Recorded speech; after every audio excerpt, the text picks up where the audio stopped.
Welcome back to the Lanterne Rouge Cycling Podcast for the recap of Stage 15 of the Vuelta España from Infiesto Inferno DJ Tiesto to Valgrande Pajares Cuitu Negru, 143 kilometers long. This episode is brought to you by Pillar Performance, the #1 sports micronutrition company. And this was not the Queen stage, but just another brutal stage before the rest day. We had on stage 9 the very exciting stage to Hazayanas, or to Granada rather, on last Sunday. Today, we have a mountaintop finish though with 3 climbs beforehand. The Alto de la Colladilla, 6.5 Ks, 8%. Valleys, long valleys too. Then the Alto de Santo Emiliano, sounds a bit Italian for my liking, 5.6 Ks, 5%, category 3. And then again, they do Colladilla, which is a category 1 climb on both occasions. And then another longish valley of 30 Ks, considering the length of the stage is quite short, before the Cuitu Negru, 19 Ks, 7.1%. Fake news climb as they come. It's really a climb in 3 parts. Quite steep, actually. And then it's 2 intermediate rest periods of 3 kilometers before the final ramp. 3 Ks at a measly 12.5% on some sort of goat track in the, I don't know where we are, near Oviedo, I think, south of Oviedo. So brutal stage. We did have an abandonment this morning, Benji. We did have an abandonment this morning. I'm going to have to go through the list to remember who it was. It was Ken Uiterbrooks, who is leaving because of COVID. So yep. I'm now wondering, was the COVID the reason for his bad legs in the first place 1.5 weeks ago? Reading that, you'd suggest that, but then he was getting better. So why was the COVID not caught when he was worse? I'm a bit confused about the Keon situation, to be honest. And Pilar Sanchez is also out of the race. I don't know what the reason was for Sanchez. He was was sick. He was bad. Like he couldn't make a breakaway to save his life. I don't know. Sometimes COVID positive test makes people ride faster. Michael Granon was cooking, but actually they were sicker beforehand the week before. I don't know. So we'll see. But Enric Mas, favorite blah blah blah. That's what he called him last year, right? Yeah, he did. Spanish press actually didn't like that very much. They criticized Mas a lot for that. Really? For saying blah blah blah? Because he couldn't say Uiterbrooks. Oh, they said it was disrespectful. Which it kind of is. Sorry. I feel like Spanish press is quite critical to Mas a lot of the time, to be honest. They are.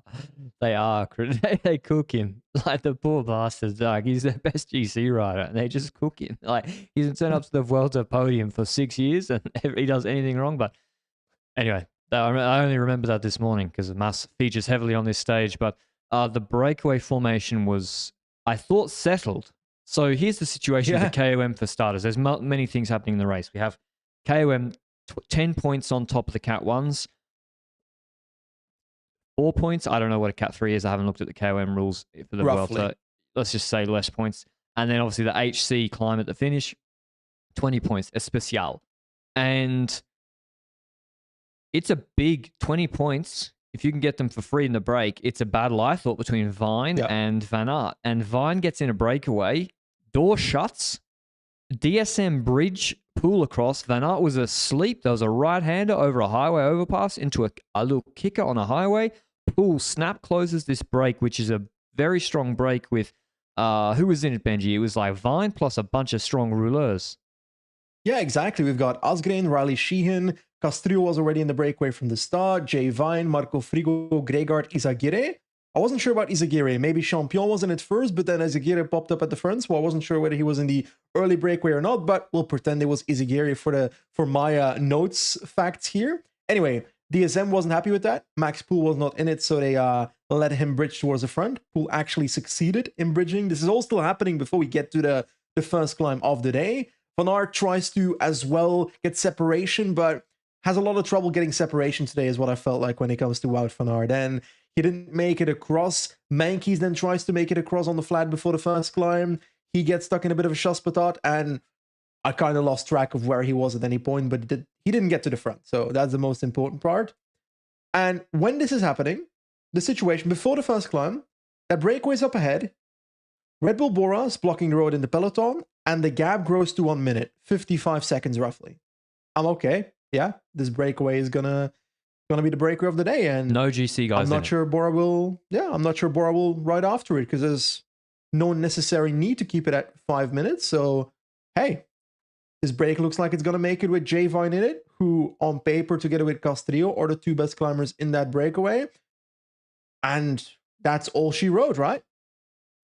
I mean, yeah, that's what I thought. It's going to be Vine can basically fight for, he can not wrap up, but he can go ahead of, before the final climb, he can go ahead of Van Aert on the KOM, I'm pretty sure, by a point or so. And then maybe he takes 10 points at the final climb, even if he doesn't win the stage. So he would go into the polka dot jersey if that break's allowed to go. And everyone's going to relay with him. Frigo likes the look of his odds in this breakaway. He's got Sheehan to pull. Asgren's really strong.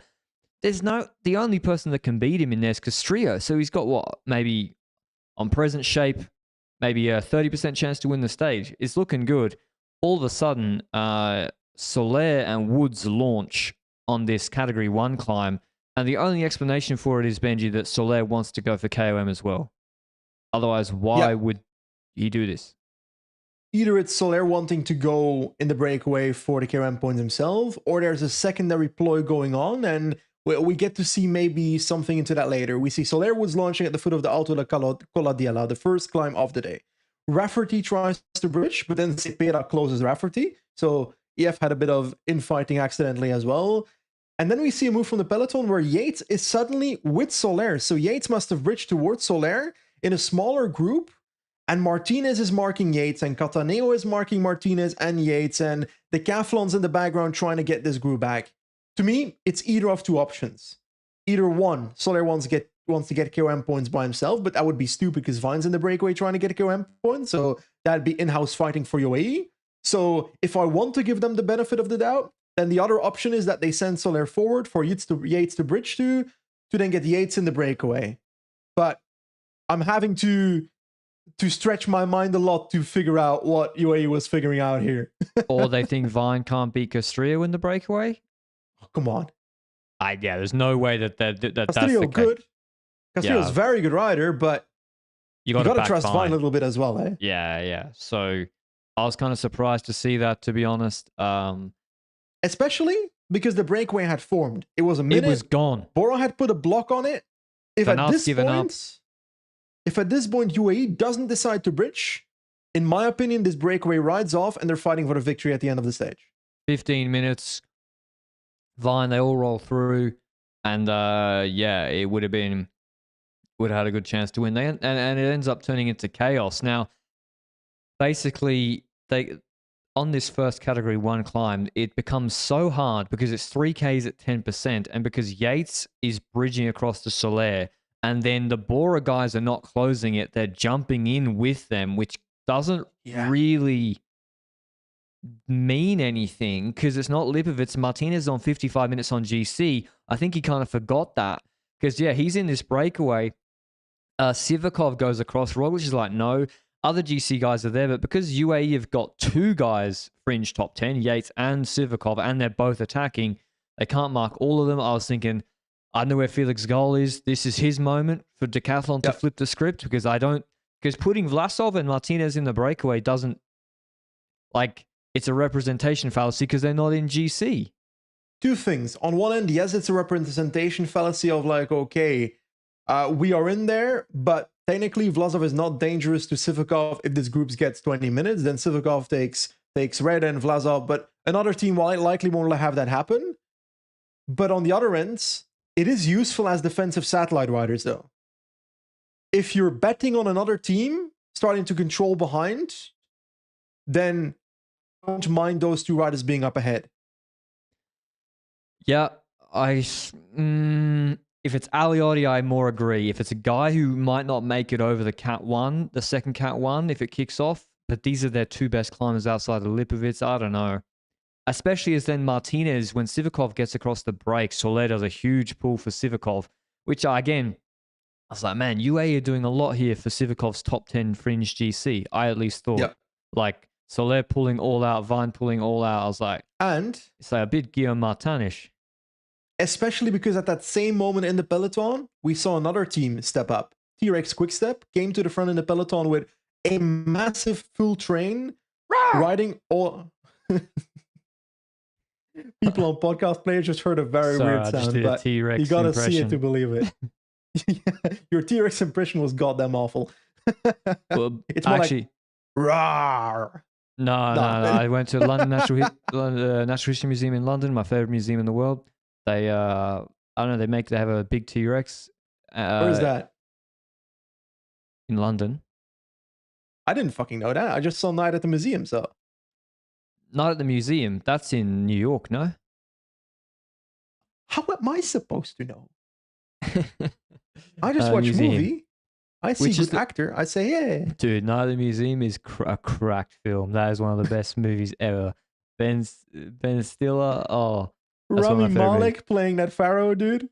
Eliza said, speaking of animals, you mentioned Toby having magnesium the other day. I mean, I don't know if he's allowed to, but his sleep has improved. But mine has improved significantly thanks to Pillar Performance Triple Magnesium. Benji reminded me to show everybody, if you are watching on YouTube, what we've got here. Sport banned, substance tested. Every batch is banned, substance tested, but from Pillar Performance. Not just the triple magnesium. They have a whole array of micronutrition products. They have motion armor for joint longevity. There's the B12. Well, it's the Ultra B Active, which is an activated B formulation, which is more sophisticated and bioavailable than a normal B12 supplement. I take that as well because I mostly don't eat meat for the most part, so I try to stay on top of my B vitamins. And it doesn't matter whether you want pill form or powder form. There's the triple magnesium product, which helps with sleep and recovery. I take one before bed and one in the morning, magnesium glycinate for sleep and recovery, which is, it's different to like a normal, just a basic cookie cutter magnesium product. With magnesium glycinate, it's a highly bioavailable form of magnesium, which means your body actually absorbs it better, which is why I've seen such a big improvement in my sleep and particularly my muscular recovery. So if you would like to try LRCP's episode partner today, Pillar Performance products, or any of them that catch your eye, head to pillarperformance.shop. That's Pillar Performance, all one word, .shop. Or for North American listeners, head to thefeed.com/pillar, lowercase, and enter code ROUGE. That's all capitals, uppercase, ROUGE, ROUGE, for 15% off. That's ROUGE for 15% off for all time purchases, first-time purchases, rather. So why not try it out? It's particularly if you're doing a big training load, I think it's worth trying out, and you can track whether it has an effect. It has for me, and it might for you as well. I dare say it will. Okay, Benji. So the situation, T-Rex Quick Step, is it their responsibility? Sorry, but I can't take T-Rex Quick Step seriously, even after all these days. One of our listeners sent me an Instagram photo of them using the T-Rex product. I don't know if it's a Sudal. Is it like a sealant product? Yeah, it's basically, you've got those kind of guns with adhesive to put in your skirting boards when you attach the skirting boards to the wall. Yeah, that kind of shit. I've done a lot of manual labor in my days. Yeah, you look like you're torn to pieces by the flooring. Yeah, never fucking did a day of work in anger in my life. Just pushing paper around like a mug. And is it their responsibility? Nah, who cares? Like, you have the team, they control it. Could Movistar also help earlier with Lazcano ahead with other riders? Yeah, but the Movistar's team here, I got to say, it has been really poor. Outside of Enrique, the Movistar team here is very poor. Same with Visma's, to be honest. And the thing as well when it comes to quick step pacing, T-Rex quick step pacing is like, yes, you're saying you've got the riders, why not do it? But also next to that, what's the worst that can happen? Like, you're making the race harder, and maybe you're doing that as a consequence of feeling like, okay, last time Movistar tried to make it harder, Mas had trouble. The other stage that was a bit harder, Roglic had trouble. So maybe if we make it harder, one of them will have trouble. That's kind of the thing you're hoping for as well. I think so. And if we saw anything from the stage 9 versus stage 13, is that a harder chaotic stage? I don't know if that was UAE's intention. I'm not sure, but a harder chaotic stage didn't suit Roglic on last Sunday. Very relaxed 20 minutes behind the breakaway controlled stage on Friday suited him very well. And so, yeah, I mean, I agree. Like, if you got the numbers, don't just let Sivakov go next to Lander on GC. Vine and Soler pull absolutely all out, so it's no easy matter to control him either. Obviously, no one's controlling. No one's helping contribute in that breakaway because there's Bruno Amiral there. That's the thing. If Gol has just not been able to. I don't know what happened with him today, Benji. Whether he got dropped on the Col d'Iea, second descent, whether he's just bad. He's just not been able to help as a second threat. Something happened today because he just disappeared after the last Col d'Iela climb, the second last climb of the day. On the same moment, we have Martinez dropping in the breakaway during that Sivakov, Vine reeling and so forth when Soler was basically done for. I don't know where Gol dropped, but he was just gone after that second last climb. And then we basically get to the intermediate sprint with 27 kilometers to go. And this is where some odd shit happens. We got to dive into it's not deviation police. It's like UCI police that we're going to put our hats on. We've got an intermediate sprint coming. You've got Sivakov that wants bonus seconds. At the same time, the UCI race organization car behind the breakaway decides that the UAE team car is allowed to go next to the breakaway. That team car still has the responsibility to keep those riders safe, but wants to give a beat on to Vine during the intermediate sprint. In so, blocking Stefan Kung's sprint, which prevents him from moving up to the top 5 in the points classification. Yeah, well, the UAE car has been a joke the whole race. I mean, they cost him and Damon Soler combined to cost themselves the stage, maybe on stage 10. Maybe that's why they wanted to give him the beat on mid-pack, so he doesn't drop to the back, but... Well, I'm sorry, but the rule should be... I don't know if there's a rule, but there should be a rule that if it's a small group, you should be... If it's any group, you should be going to the back of the group to get your beat-ons and gels. That's safer for everybody. I agree. So that was... Maybe we'll see with the jury designation. But at the same... Needs to be a yellow card, in my opinion, for the DS. I think so too. If you're interrupting a rider trying to participate in a race action using the road from the breakaway and you interrupt that, and then they were trying to tell Kung to calm down, I think, when he was remonstrating with them. Yes. So that would, if I was him, I would have flown off the handle. So yeah, I think 500 francs should probably go there. But yeah, Vine's done a fantastic job. Like, credit to him. He's really ridden all out for Sivakov, and he's put the stage win in play for Sivakov. Like, he's held off T-Rex Quickstep at 3 minutes at basically the base of Cuitu Negru. So Vine has been really, really good for Sivakov. He's just got to deliver now. But we see before then from the GC group, a bike change for Roglic, which I think makes a huge difference to this stage. Cuitu Negru has ramps of 24% right in the last K, really, really steep. And Roglic goes for the 1 by Monte Lusari setup that he also used on Tre Chimi to allow him to ride a better cadence, a higher RPM on the very, very steep slopes. He changes his bike, Benji, but then they're not like right in the cars when he's changed because it takes too long. Exactly. So in returning to the peloton, he comes back with the Bora car, which, let's get something clear here. There is a rule in the UCI rulebook that says 4.7, sheltering behind or taking advantage of the slipstream of a vehicle, that gets penalized. But if someone has a mechanical, the UCI doesn't really apply that rule. I have a problem with what Roglic is doing, though, because Roglic does not have a mechanical. He willingly chooses, and this was confirmed by McEwen on commentary, who said that Schramm told him that Roglic doesn't have a mechanical, but that he switched for a specific climbing bike, which was obvious from the setup. It's because it worked last year into the Giro. So he has a self-chosen bike change and is behind the team car for what seemed like 45 seconds to me, getting back to the race convoy. And 45 seconds probably conservatively, to be honest. So in my opinion, that should be a time penalty of 10-20 seconds. I think they gotta, if you choose to stop like that, especially when they have teammates to drop back, it's like, no, then the teammates can bring you back, but we'll see what happens. Because it's a decision. You're deciding to change your bike. not because your bike is broken, but because you want a specific advantage on the final climb. To me, it should be applied in this specific situation. And there's a rule that you can't have someone waiting ahead to change the bike if it's a choice. So, which suggests that, yeah, like you But can't. that they didn't do here, though. But They I didn't. agree. They didn't. But the reason that rule is in place, I guess, is to stop people just changing their bike and not suffering some sort of negative consequence from it.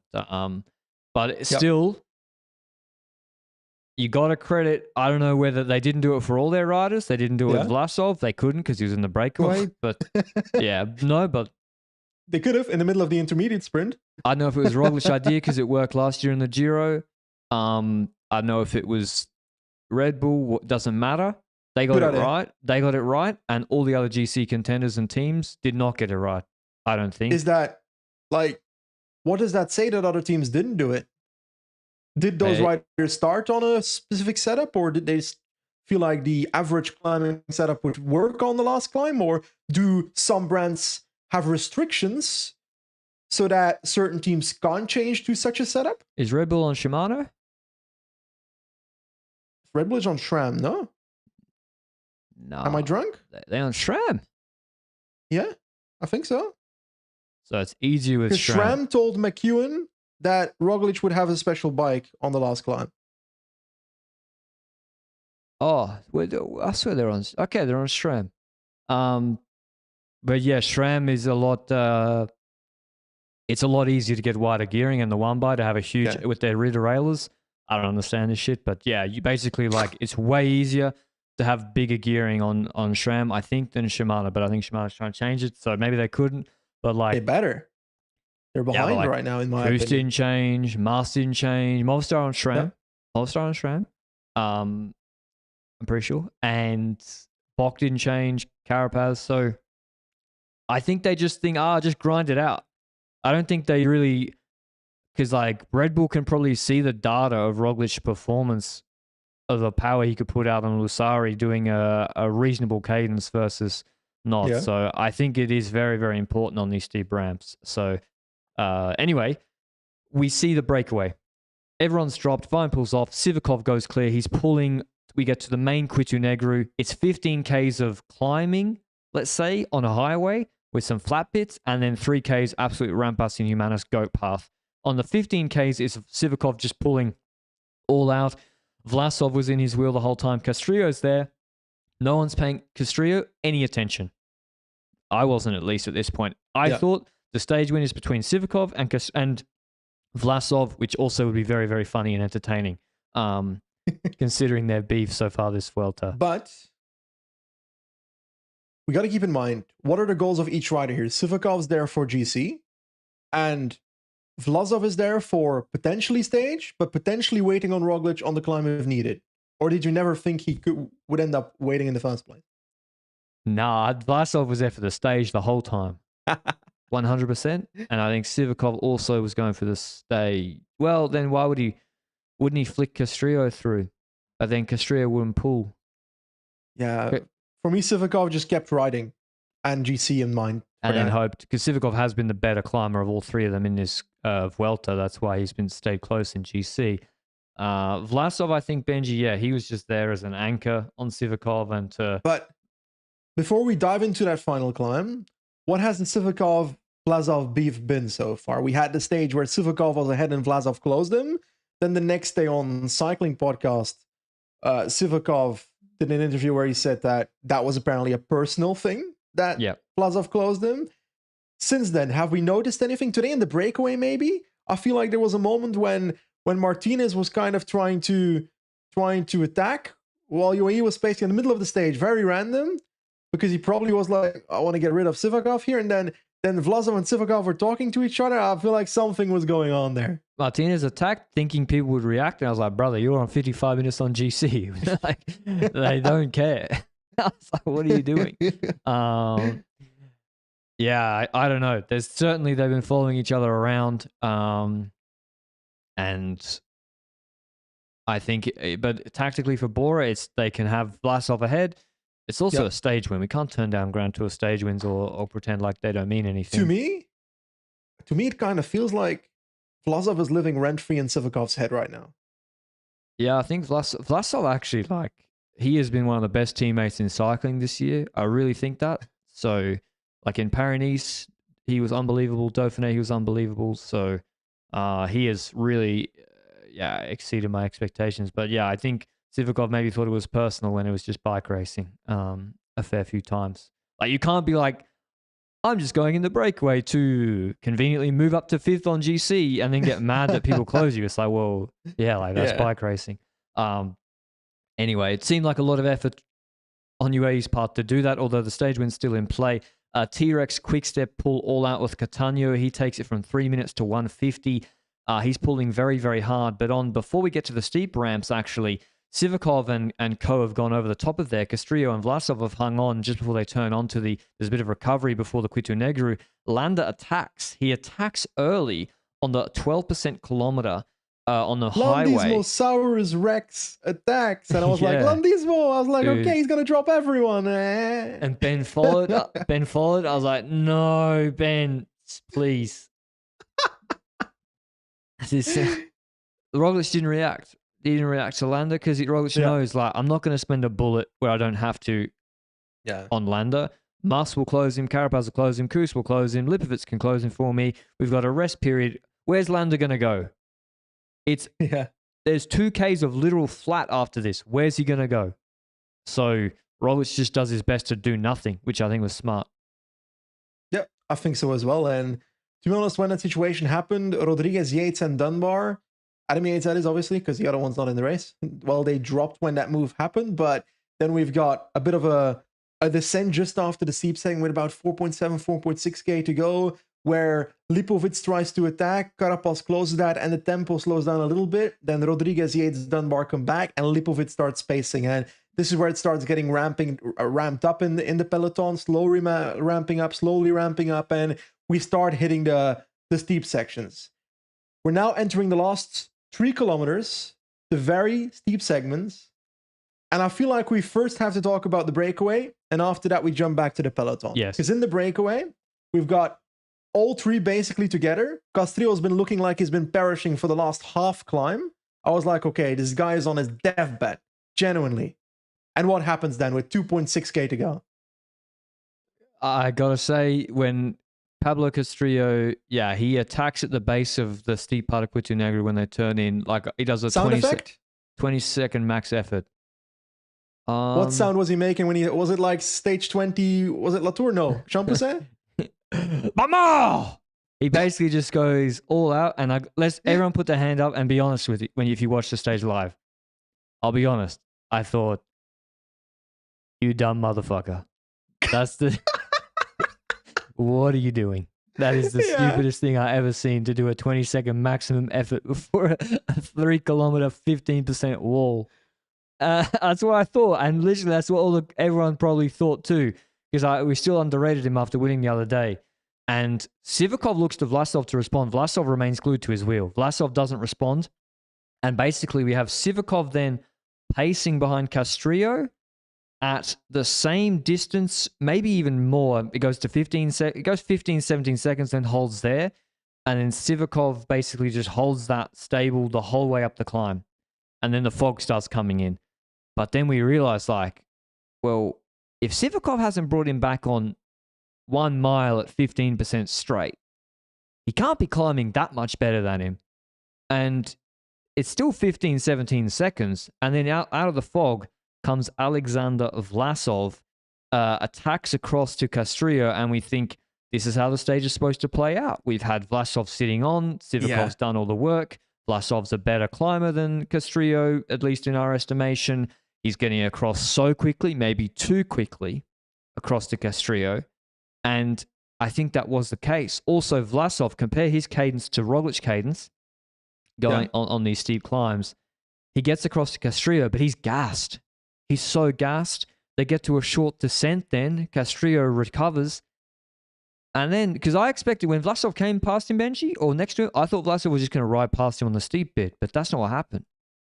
I wasn't sure about that anymore, because when I saw him closing in, Vlasov closing in behind him, it was the battle of the two suffer faces. Castillo was like all over his bicycle, but Vlasov's face looked like he was perishing with every pedal stroke as well. So from that point on, I genuinely didn't know who was going to win this stage. Because when Vlasov gets to that wheel, we're still with like 1.2, 1 kilometer to go. And I'm thinking, okay, it's still a kilometer to fight each other. And then a bit later, we see Castillo pushing a little bit more and Vlasov trying to close it again. And eventually, we come to a moment where I'm like, okay, these two are death swans. They're perishing, both of them. They're just going to die over the line and we're going to see who crosses the line first. But then no, out of nowhere, Pablo Castillo attacks again with like what seems like a full effort, which it probably was, but it wasn't going as fast as his previous full effort. And he gaps Vlasov there. And when that gapping happened, I thought it was permanent. Yeah, but when you get the second gap, it's unlikely. And I think Vlasov cracked himself trying to close the gap to Castillo too quickly. And that seems... And Castillo, you got to say, was just incredibly strong. I don't have the climbing times yet, but I don't reckon he did the 3Ks much. Like, he will have done it slower than Roglic, of course, but yeah. I don't think it's like a huge difference. So he's obviously done this climb very, very fast compared to two professional GC riders. These are Sivakov and Vlasov are professional GC riders. He smokes them. Going from the bottom with that crazy attack, winning the stage, his second stage by 12 seconds. It wasn't a sprint at the end. By 12 seconds ahead of Vlasov. Equipo Confirma probably can't believe the week they've had in the Vuelta so far. Second week of the Vuelta, winning 2 stages. Vlasov second, Sivakov third on 31 seconds. So he is rewarded with some GC time because there is a gap to the GC group, which we'll cut back to in a second. But Castillo, Benji, apparently Geraint Thomas said he's not signed yet. Benson tweeted back in May that Castillo was basically coming to Ineos. We said very smart. If you looked into his results, very smart recruitment, Castroviejo replacement. And apparently then Thomas said in his podcast, GTCC, that he's not signed anything, Castillo. So if that's the case, he's... Whoopsie. 5x his price tag.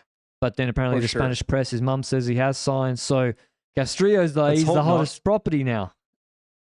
Yeah, let's hope he hasn't signed yet for the sake of his own value, because it's such a difference. If you win one Grand Tour stage like this, you're like, okay, maybe you go to 500k, whatever. If you win 2 like this, then we're talking about, okay, this guy's pretty fucking good. He's got a time trial. What's his potential when it comes to a 1-week race in the future? Where can we see Castillo in the future potentially doing GC for a team or being part of a mountain train as a mountain domestique? Because even if you're not a GC rider, mountain domestiques are very valuable in cycling. There's not that many great mountain domestiques that are on the market every year.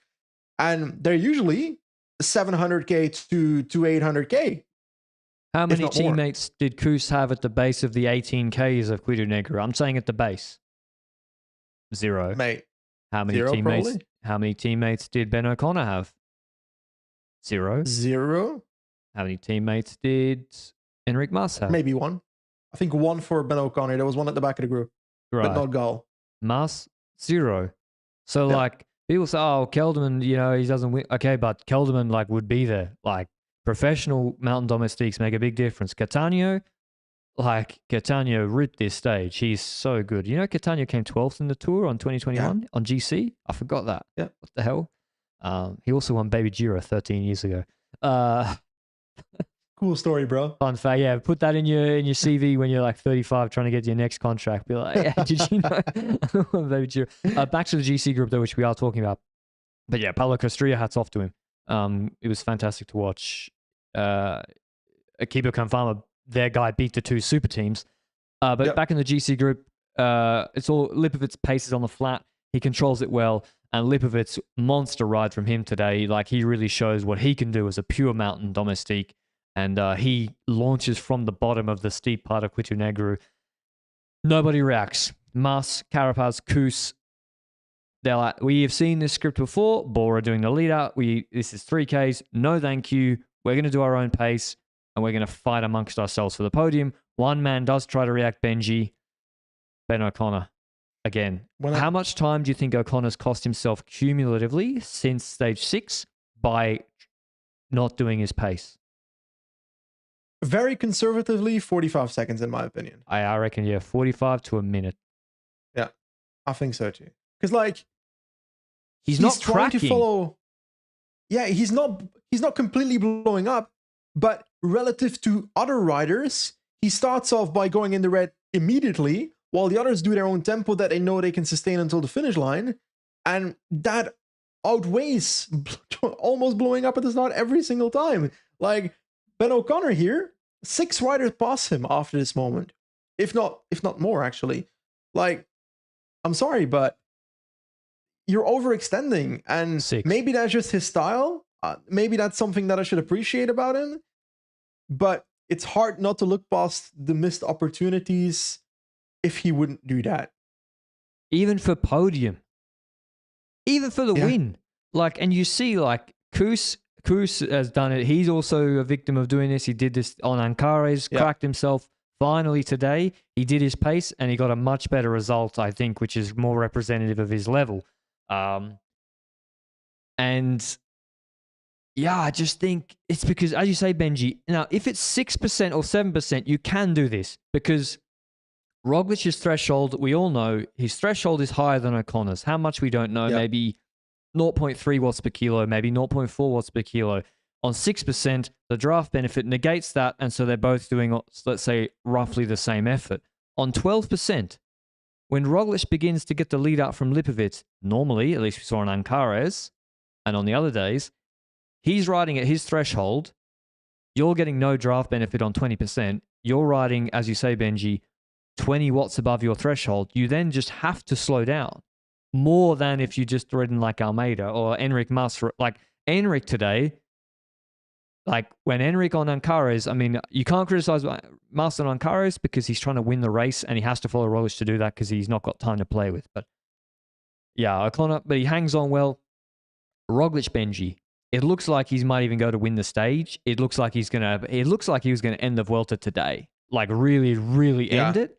When Lipovic drops him off, like we could see no one else behind him in the fog. Lipovic also very strong for him to be able to deliver this lead out like this in the first. Sure, his finish line is, it's not even true. His finish line isn't closer because he's also going for his own GC. But Lipovic's lead out here for Roglic was extremely good. And when the gap existed, I was like, okay, La Vuelta's over. I was like, okay, depression starts. But La Vuelta is never over until it's over. Learn from Roglic himself, who literally has said that in the past. It's never over until it's over. And to be honest, for the next 500 meters, 700 meters, Roglic looked great. Looked great. He looked great. It's hard to know whether he looks great because you can't see anything else. There's mist everywhere. But the gap to Bock, I was like, strange. O'Connor's gone too hard. He's had to slow down. And we're on 20%. It's been a K and a half, but the gap's only 15 seconds. It's only 20 seconds and it's not moving. And the answer was Roglic was not on his Ancares level. I think he was not so good today, whether it's the harder stage or it's just Roglic. But he did not dominate them like on Ancares. He slowed down significantly.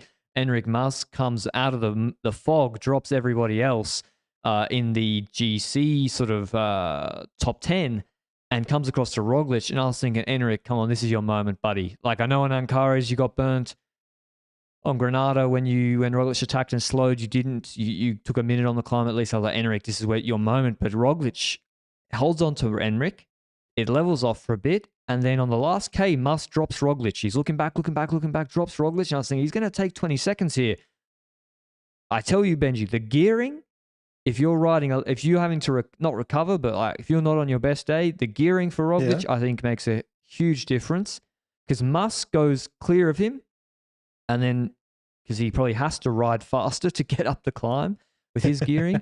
And then Roglic comes back to him right at the end. So Roglic, the master of pacing, even when Roglic doesn't have his best day, he still saves it so well. Like Bondona, he cracked.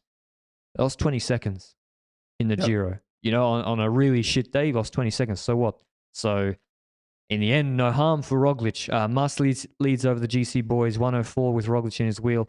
Schjelmo's much better this week. He's 5 seconds behind. He accelerates fast at the end. Carapaz 113, Koos 122. So only 18 seconds, let's say, between Mas, Roglic, and Koos, which I think suggests that, Koos paced himself better, and Roglic, I think, was not on his Ancares level. Landa 127, Gudu 137, Ben O'Connor 142. As I said, I would say that O'Connor could have been with Landa. Certainly could have been ahead of Gudu, I think, without the acceleration at the start. Lipovic as well. He rode all out for Roglic. Yates 159, Dunbar 204. Carlos Rodriguez, maybe the worst performer from the top 10 on 210. I thought of Gall. Yeah, Gall, on 26 minutes today. What the fuck? I don't know what happened to Gall today. Did he crash or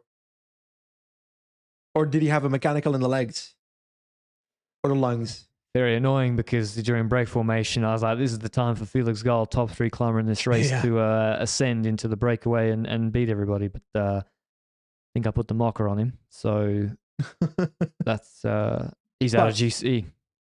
Yep, he's definitely out of GC. Now, Roglic. He's had 2 wobbles. I can't say it's super weak days. The first one was a lot weaker than today. Yeah. He basically managed perfectly well by the end. But he looked a bit weaker than Mas on the final climb in the last period. It's pretty easy to say that. Is it a coincidence that both of this happens on stages that have higher kilojoules, higher energy expenditure than a Uniperto climb? It's not a coincidence. Roglic has literally said he's like, my back hurts. When we have to ride hard all day, my back hurts. Like, whether it's the back or whether it's actually something else, like, it's clear that when it's a controlled, easy stage, on Ancares, 20-minute watt per kilo effort fresh, boom. Look at the Giro last year. He couldn't drop Thomas, no offense to Thomas, but Primož Roglic couldn't drop Thomas on a 3K 12% wall 2 days in a row. 2 days in a row. On Tre Chimi, he couldn't drop Thomas. Then the next day, fresh, TT on Lusari, obliterated him with a mechanical. So it's like, Tre Chimi was also, and that's why I was so critical of Ineos, because they didn't do anything on Tre Chimi. Is that why, like, if you look at the parkour in this Vuelta, let's be honest about it. Yeah, Lagos de Covadonga has a climb with 40-ish kilometers to go, which is the Colla da Lomena, the one where Bernal and Roglic attacked the last time they went into the Lagos de Covadonga adventure together. Now, outside of that, we go to, let's say, Parque Natural de Ski. No, that's a hilly stage, right? The next mountain stage is stage 19, I think. Yes, Alto de Moncalvillo. Yeah, has a little bump in the middle, but it's basically half Uniperto stage. So it's stage 20 is the key if you want to. Oh, 16's hard. 4,100 meters climbing, that's hard. Yeah, but it's hard, but it's not like climbing all stage. There's valleys to recover. So I don't expect Roglic to die on Covadonga.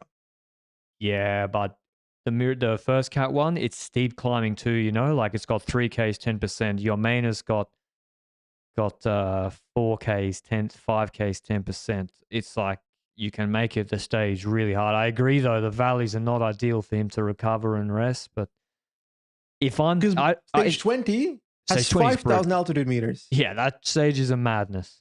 And that's why I think for decathlon, it's not very helpful that Gall is out of GC now. Even for O'Connor's podium bid. So, but I should say before we do, we're going to preview stage 16. I'll do the revised GC. O'Connor holds on to red. Perhaps we thought he would lose it today after how much time he lost on Ancares, but actually relative to Roglic, he seems to be much better or closer to him on the harder stage and the longer climbs. And he holds on to the red jersey into the second rest day by 43 seconds. Enric Mas, 2:23, extends his lead over Carapaz on the podium by 21 seconds. Landa loses a bit. He's in 5th on 3:05. Lipovic moves up a spot, 4:33, despite his great pull, which put him at disadvantage. Gudu into 7th, 4:39. Rodriguez drops 2 spots to 4:40, 1 second behind Gudu. Schelmos is into the top 10 now, 4:51. He's looking really good. He was 3rd of the GC guys. Sivakov into the top 10 in 10th on 5:12. Yates drops to 11th on 5:34. Kuss into 12th on 7:08. And that's where we'll draw a line on GC, I would say. It's still, I would say this race is completely open, Benji. Like Roglic, it's Roglic just to lose. It's Roglic just to lose, but it's not over yet. If he puts a minute and a half into everybody today and takes red, that all the Spanish boys are going to just look at each other and fight for the podium and no one will attack him for a week. But we have to keep in mind, with the time trial in mind, on paper, Roglic takes at least half minute, 45 seconds on everybody else. True. Let's say 45 seconds in my personal opinion. So that means his gap on Mas, including that, is basically 2 minutes 25. That means his gap to Carapaz is basically 3 minutes 30. And 2 minutes 25 looks a lot better than the current 1 minute 40. And for a bit of insurance on Moncalvilla, you just do a steady pace, put the stage win in play, and then in the last K he attacks and takes some bonus seconds and 15 seconds on O'Connor, and then he's now within 20 seconds. Just you can have a mech in the TT, you never know. But will Bora go for a control of the stage on that stage? I'm not sure. After Ancares is kind of a layup. No, I see it as don't fix what isn't broken. You've got a strategy that has worked every single time on these kind of finishes, which is not controlling the stage and just leading out Roglic on the climb, and he takes time on Ben O'Connor. He'll probably be in red after that stage. Sorry, but I'd rather go for that strategy. True. That has worked. And today was harder, and he wasn't as good as the other. Well, he wasn't as good as he was on stage 13 on Friday. But yeah, it's still, the podium is wide open. Like the gaps we saw in 2021, someone can move from 7th to the podium or 6th to the podium in that stage 20 to pick on Blanco. And we're seeing guys falling out of the top 10 like Felix Gall and George Bennett today had a bad day as well. He was, he did all that work to move into GC and then he's just out of it. So this Vuelta's still really, really open. But I agree, Benji. Stage 16. Let's do a little. Ooh, actually, I should say the KOM. I should do some better housekeeping. You should. Points jersey. Van Aert's got 109 points on Groves. That looks pretty settled. KOM, it's not settled whatsoever. Wout van Aert's on 46 points, tied with Vine. And Castrillo moves into third now on 37 points. Soler is on 25 points. Yates is on 22 points. So if I'm UAE, you should pick Vine, but I'm not sure Marc Soler knows. They're doing an EF at the moment. We had this conversation in a previous Tour de France, I think, where EF was getting KOM points with like 3-4 riders, and in the end, it didn't work out. Like, that matters. So one thing that is certain to me is that, to me, it's still unlikely that a GC rider wins if we keep seeing the same phenomenon of the last few. Because even today wasn't the GC victory. While the breakaway was so close with 50-60 kilometers to go, within 2 minutes, it went up to 3 minutes then. And then it's like the teams are strong enough to make it hard, but the breakaways are also pretty strong, which makes it that the teams aren't strong enough to close down even a 3-minute gap on one of the hardest climbs in this race. So I see so many breakaways victories coming in future mountain stages still. But you said it. Let's go to, well, actually, white jersey. We got to talk about white jersey. We've got Lipovic in first, 7 seconds on Carlos Rodriguez, 18 seconds on Skelmose. So I got to be honest, I'm starting to feel like Skelmose is gonna run away with that because he's climbing so good and his time trial is pretty good too. Yes. If it's still cool conditions, I think, he's looking really good. Like today, third again, he was good on Ancares. Yeah, Skelmose is looking, and he's also looking dangerous for stage 20, I think, which is a classic. I don't think that's a good stage for Lipovic whatsoever, compared to someone like Skelmose. But yeah, we got to get through stage 16 first, which is on Tuesday. There's rest day tomorrow, obviously. 4,100 meters of climbing from Luanco to Lagos de Covadonga. We go along the northern coast of Spain through Gijon to Covadonga, which is where the monastery is. Very beautiful part of the world. And it's rolling first 70 Ks. It's hilly though. It's actually really not that much flat, but it's not that steep of a climbing. And then the Mirador del Fito, 7 Ks, 8% with some steeper Ks in there. It's a category 1, 10 points. So that's important for KOM. Descent, 4 Ks, 5%. Bit of a valley. And then the Collado Yomena, where Bernal attacked in 2021.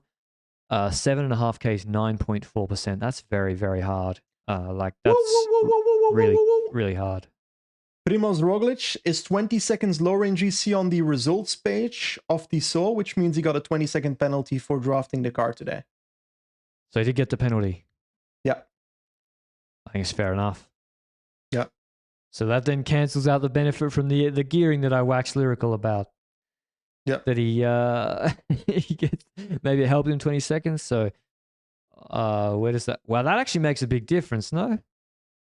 He's now on a minute 03. PCS update. Now he's 1:03 behind O'Connor. Every second counts. Every second counts in this Vuelta. And Ricky's 1:20 behind. Oh, yeah, but Yeah. still Roglic Vuelta to lose. Yeah, for sure. Wow. And there's a bonus gate on top of Yomena. Then there's a descent, and then a pretty extensive valley of 30Ks before Covadonga, 12.2K, 7%. It is, of course, a complete fake news climb because the first 7Ks averaged about 9.5%, and then it's sort of an irregular climb with a punchy finish. So not to high altitude, only to about 1,000 meters. This is it's not Movistar because they can't do it. Benji, who should make the stage hard? You know who should make the stage hard? Who? Decathlon. O'Connor has proven I agree. he just cannot do the peak climbing level of Roglic, which is not a surprise to anybody because that's why Roglic is Roglic and O'Connor is O'Connor for the last 3 years. He cannot do 6.8 watts per kilo for 25 minutes. But he showed in this Vuelta he can repeat his climbing level pretty well after attacking and the harder stages. And Roglic has not shown a consistent level like that. So if I was them, I would use Berthe, Armirail, VPP, and Co. and make this stage hard. I've read somewhere that a few people have also posted in the chat of the podcast so far. I'm not sure it's 100%, like, I haven't seen the actual footage. That Roglic after the stage wasn't sure whether he had lost time on O'Connor or not.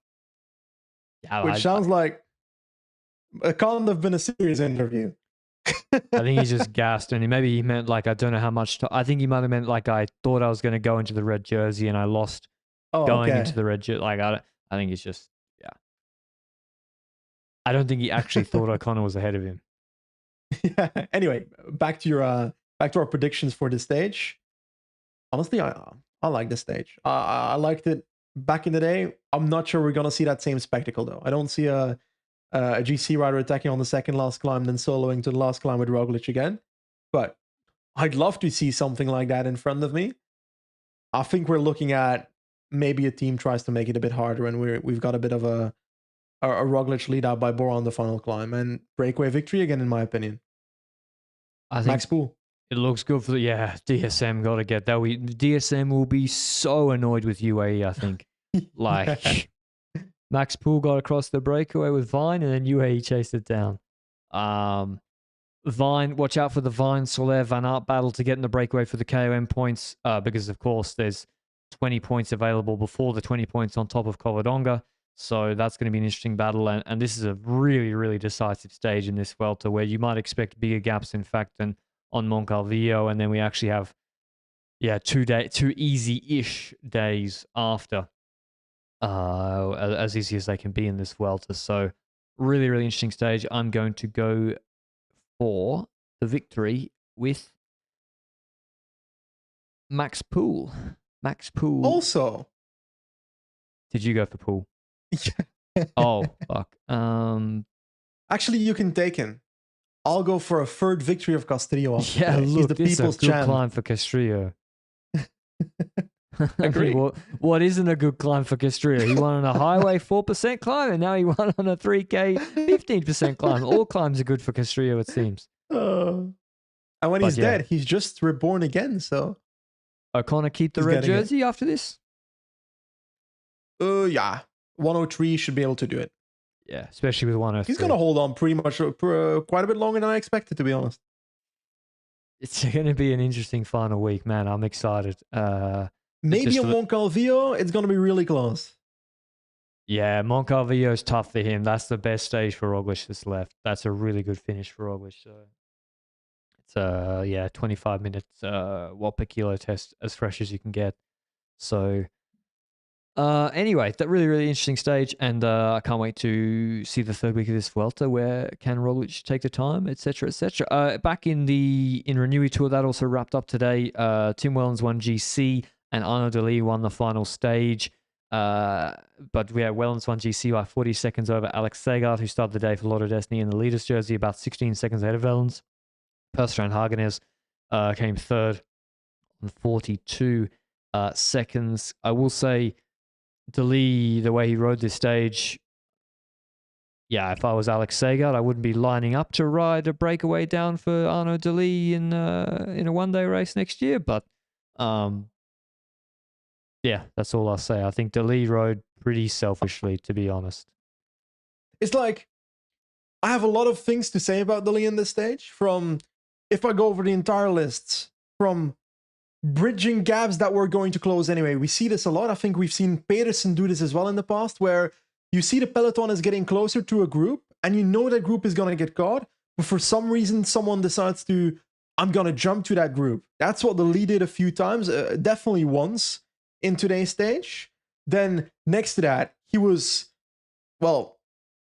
riding when he shouldn't be riding, or at least when he has no incentive to ride, it doesn't get him better. Even like the last 30 kilometers of today's Bingo Bongo Tour. Sorry, I lost it for a second. The last 40 kilometers, like last 30 kilometers, when he's gone with Wellens for GC, for Alex Segard, yes, you shouldn't ride in this situation. But even if you think GC is lost, it's logical to not ride with Wellens, because Wellens will always ride to the finish line for GC, so he can just sit in his wheel the entire time and win from his wheel without spending any energy. Yeah, he rides with him and ends up winning the stage anyway. But these are all small things. And then riding aggressively early on, opening up the race himself early on, that's which the worst part to impacts. Yeah, that negatively impacts the GC defense of Alex Segard, who wants a bit of an easier race, so it's not as torn apart as it ended up being. Like, in the end, I'm not sure it would have changed anything, in my personal opinion. I think Delis won the stage and Segard finished second in GC. That's probably a situation you have in most scenarios, if not all. Yeah. But in another race, this might lead to a bad outcome. So it's something Lotto needs to work on. But not even. It's like Segard finishes Benji 2 seconds ahead of Hagenes on GC. Yeah. And Delis was pulling groups with Hagenes in. Yep. So could have been the other way around. It's not just for it's not just for winning. It's just a bad look. And also, Velen said, I think afterwards, I said he could have the stage. It's like, it's not a gift when the correct tactics and the relative strength of the other guy means he would win anyway. It's not your gift. It's not Tim Wellens' gift to give. When Roglic says to Gaudu up before they go up Arate, hey, if you don't pull, you're getting dropped. You better pull with me, and then you can have the stage. It's a gift or an agreement, because if he doesn't, he will just win the stage himself anyway. Delis was going to win the stage just sitting in the wheel. Exactly. So that was a bit silly, but it's great to see Tim Wellens take a 4th Bingo Bongo Tour. It's good to see Arnaud Delis getting that stage win despite a complete waste of energy during the stage and not necessarily the best GC defense. It's great for UCI points when it comes to Lotto, getting second at this race, plus getting the stage in the final day. So the outcome is good, but that doesn't mean the methods were perfect. It's kind of like you can win a race without perfect tactics just because your rider is good, but you can also lose races with perfect tactics, and that's part of cycling. So yeah, Wellens is he's won a lot of World Tour stage races. He's won Guangxi, he's won Polonia, he's won Bingo Bongo 4 times. How many other active riders have won 6 one-week races? Roglic, Pogačar, has Vingegaard even won that? Hold on. Thinking. Pain. 1, 2, 3, 4. Oh, what happened this year? I don't think Vingegaard's won 6 1 weeks. No, I don't think so either. Unless you just like count Gran Camino. Tim Wellens won a lot of, I know it's Bingo Bongo twice and Polonia and Guangxi, but still you got to be in it to win it. I thought Per-Strand Hagenes was pretty impressive being in the early breakaway and then holding on. And then we also saw who else was good that surprised me? Standerwolf and Rick Plumbers, but Standerwolf in particular, I thought was pretty good for decathlon. As you say, he's out of contract and takes his best result since, Jesus, a while. Best result in quite a while, few years. So he's only 26. I wonder if they extend him. Any other news of Benji? I'm thinking through the other races, and there's no other race. GP Berens, remember? Grote Prijs Berens happened. It was won by Sophie van Rooyen of Volker Wessels ahead of Anna van Wersch of LDL. That is Lotto Destiny Ladies. And Victoire Berthaud was third in that race. So we started that conversation. So we had to finish that today. After that, how's your hype for the European Champs? Because I gotta be honest, I figured out a few days ago that it's in Belgium, in Limburg. Yeah, we're talking about Limburg again. Didn't we have this conversation already? The headquarters of Lams Belang. No. That's where I thought we left it.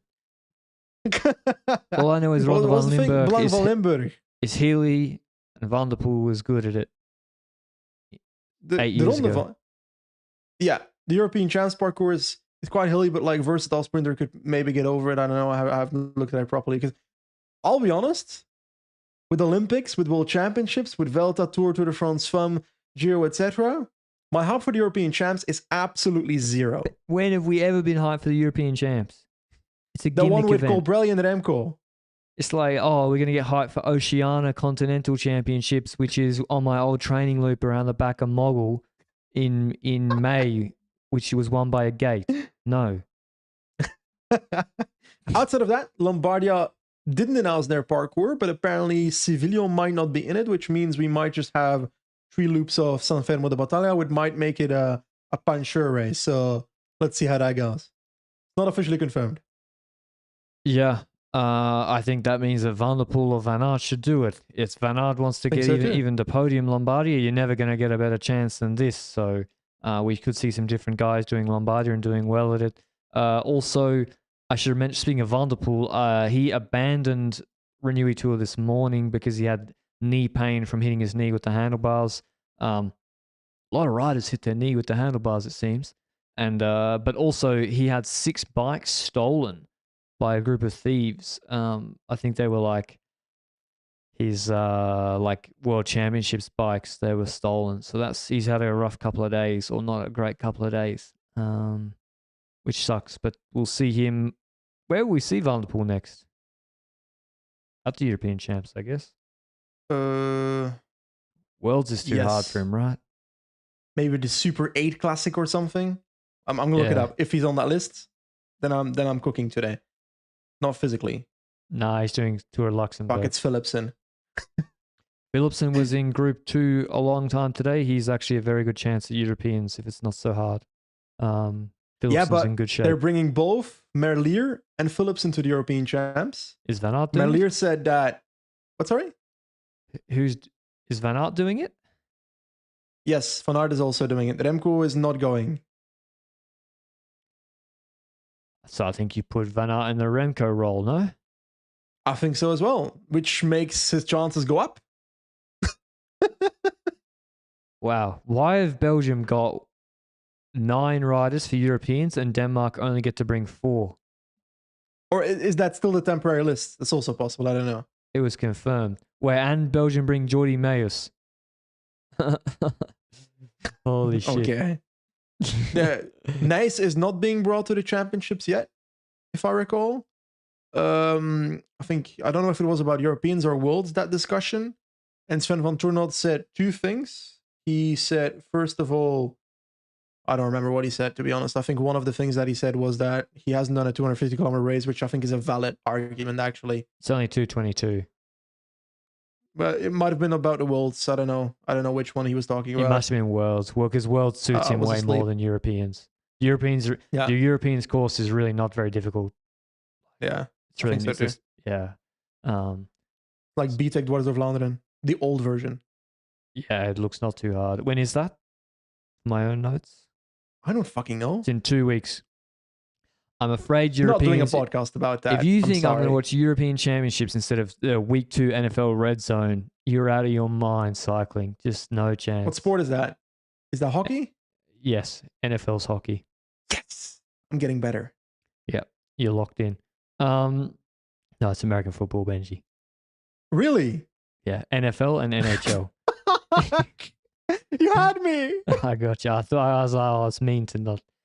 That was rude. NFL podcast. I will never forget this. The North remembers. I'm pretty sure Benji's a big Aaron Rodgers fan, actually, and he endorses his political beliefs. So, is that the son of like Michael Rogers? Aaron Rodgers, the cousin of Cameron Aaron Rodgers? Rodgers is an anti-vax conspiracy theorist who's the New York Jets quarterback. He does like ayahuasca retreats and shit. Oh, okay. He's out of his mind. Which cyclist is most likely to be Aaron Rodgers? Let's not go into this discussion. Good question. No, good question. It's probably old Quinn.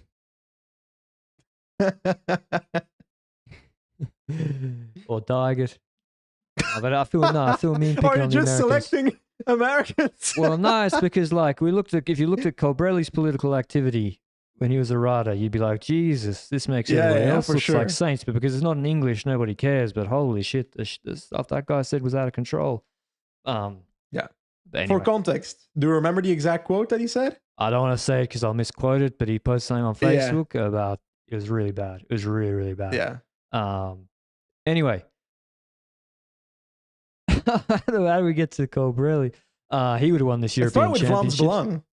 Dude, Colbrelli would have won that World Zurich course. 2021 Colbrelli would have mopped everybody.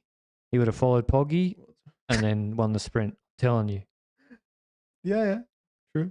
Okay, that's all from us. We're going to have a... Was Pete Colbrelli the last rider that could do things that Naesen can do? Naesen is so overrated. Come on. People acting like they've never seen a guy do 6 watts per kilo for 10 minutes in a sprint before. Like, let's wake up a little bit here. Like, I love Wilco, but he was beaten up on Wilco and Ulysses in sprints. Let's see him against the big boys. Oh, he did in Britannia Classic. Couldn't follow. Yeah, but that matters. He couldn't follow. Positioning matters there. Positioning. Okay. I also can do... Actually, no, I can't do any watts. Positioning kind of... Ask Felix Gold. Positioning is important to recycling. Once you get through the next joint cycling plan, who knows? No, joint cycling is not going to help me ride in a peloton of 150 people at 60 kilometers an hour. It will help me get stronger. But it will help you get in the breakaway and stay ahead. That's how it works. Dude, you know what? Vine gets in the breakaway. Like, people always say, oh, Vine, he's a Swift rider. I'm sorry. When Vine decides to get in the breakaway, he gets in every time. Every time he gets in the breakaway. And then it gets shot and he's in. So some guys have it, some guys don't. That feel for getting in the break. That's all from us. Today was brought to you by Pillar Performance. We might have a pod tomorrow, but I'm not sure we've got enough transfers to go on with it unless Benji wants to do an Astana Italian special. So otherwise, we might have ourselves a rest day tomorrow as well. Until Tuesday's big pod for the finish on Covadonga. Ciao.